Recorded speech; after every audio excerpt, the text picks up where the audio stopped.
No todos los petróleos nacen iguales, y sobre todo no todos salen del suelo igual de fácil. Cuando hablamos de calidad de crudo solemos pensar en API, azufre, viscosidad, pero hay un parámetro silencioso que cambia todo: la dificultad de extracción. Empecemos por lo clásico. Hay yacimientos someros, permeables, donde el petróleo fluye casi por sí mismo.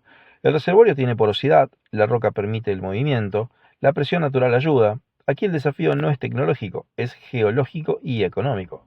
Sacás el crudo con técnicas convencionales, el lifting cost es bajo y el proyecto es rentable incluso con precios moderados.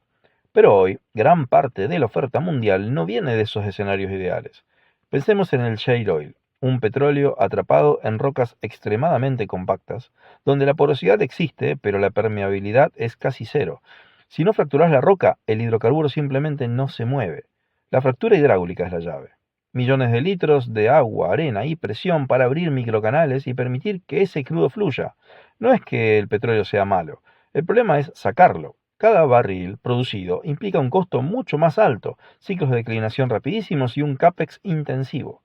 Y luego está el extremo, las arenas bituminosas de Canadá.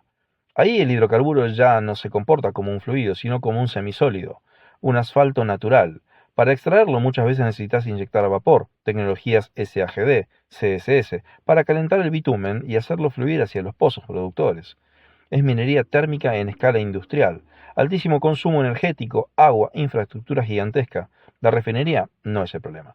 El cuello de botella es el subsuelo, su reología y los costos para mover ese carbono hasta la superficie. En todos los casos, la calidad del petróleo no es solo química, es económica, tecnológica y geológica. Un crudo liviano puede ser carísimo de producir y un crudo pesado puede ser rentable si el reservorio coopera. Por eso, cuando mirás el mercado, no alcanza con saber los API. Necesitas entender cómo respira el yacimiento, qué técnica requiere y cuánto cuesta realmente que ese barril exista. Esa es la diferencia entre mirar el petróleo y entenderlo como un profesional. Esto es Trade Vision, entender el petróleo como un profesional. Si te gustan estos tipos de videos, dale like, seguinos, suscríbete, consulta, comenta. Gracias.